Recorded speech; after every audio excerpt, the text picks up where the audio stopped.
जैसा कि आप लोगों को मालूम है, श्री उमा शंकर सिंह जब से बीएसपी में जुड़े हैं, उन्होंने पूरी ईमानदारी निष्ठा से वफादारी के साथ अपनी जिम्मेवारी की।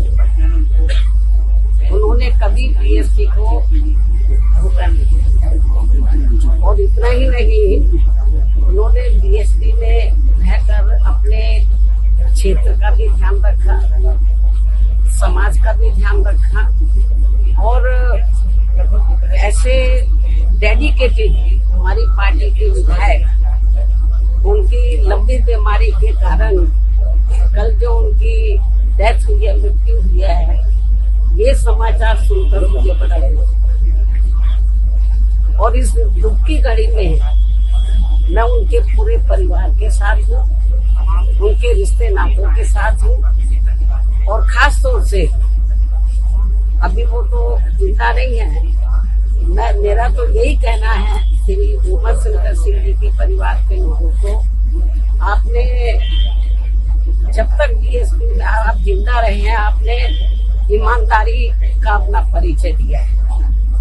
आपको ये मालूम है कि वो बिजनेसमैन थे और अक्सर आपने देखा है कि जो बिजनेसमैन होते हैं, जब सत्ता परिवर्तन होता है तो वो परिवर्तन पार्टियां बदल देते हैं, उतार चढ़ाव आए, लेकिन उन्होंने पार्टी को धोखा नहीं दिया और मुझे तो सही मायने में वो अपनी सगी बहन की तरह मानते थे।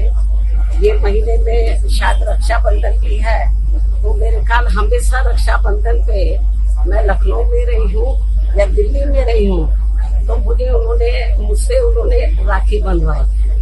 भाई तो बहुत बने, शुरू कास्ट को छोड़कर सब धोखा दे के चले गए, लेकिन इन्होंने धोखा नहीं दिया। और मैं आज ये कहना चाहती हूँ उनके परिवार के लोगों को, इस दुख की घड़ी में हमारी पार्टी उनके साथ है और उनका एक बेटा है, बेटी शादीशुदा और बेटा भी, सब मुझे बहुत आदर सम्मान देते हैं। तो मैं इस मौके पर पूरे परिवार को यह आश्वासन देना चाहती हूँ, यदि परिवार चाहेगा तो उनके बेटे को मैं राजनीति में आगे बढ़ावा दूंगी, उनके स्थान पर उनको पूरा महत्व दूंगी। हालांकि ये मौका ऐसा कहने का नहीं है, लेकिन फिर भी मैं उनको जो है, उनके परिवार को, ये दुख की घड़ी में राजनीति में वो काफी सक्रिय रहे हैं, समाज में लोगों की बहुत सेवा करते रहे हैं। तो मैं, परिवार चाहेगा तो उनके बेटे को मैं राजनीति में आगे करूंगी।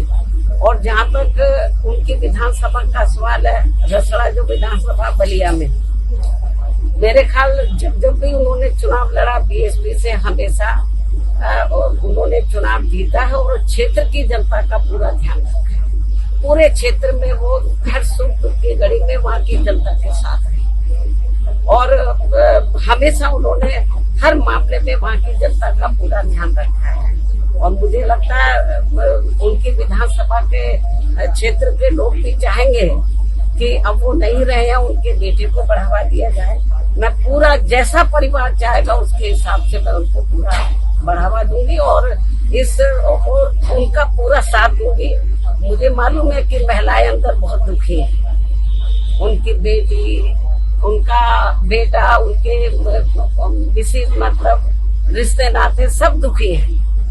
और जब कल मुझे ये सूचना मिली तो मैं भी काफी दुखी थी। बीच में मैं एक बार देखने के लिए भी आई थी, तबीयत ज्यादा ठीक नहीं थी, लेकिन वो इतना मुझे मानते थे अपनी रियल सिस्टर की तरह कि एक बार उनको लगा कि बहन जी को बहुत दिन हो गया देखे हुए, मुझे मिलना चाहिए। तो मैंने कहा कि आप बीमारी की हालत में क्यों आए, मैं आ जाती आपके घर में। वो मेरे घर पर मिलने के लिए, बीमारी की हालत में भी बोलते कि नहीं, मैं आई थी इधर मिलने के लिए, उनसे मिली थी, लेकिन उनको लगा कि मेरी बहन जी की याद आ रही है, आप बता देते मैं आ जाती। तो इसलिए मैं आपको ये बताना चाहती हूँ कि हमारी पार्टी को बड़ी क्षति हुई है, मतलब बहुत नुकसान हुआ है और क्षेत्र की जनता को भी। तो इस मौके पर हम हमारी पार्टी पूरे परिवार के साथ खड़ी है और पूरे परिवार का पूरा ध्यान रखेगी। धन्यवाद। Thank you ma'am.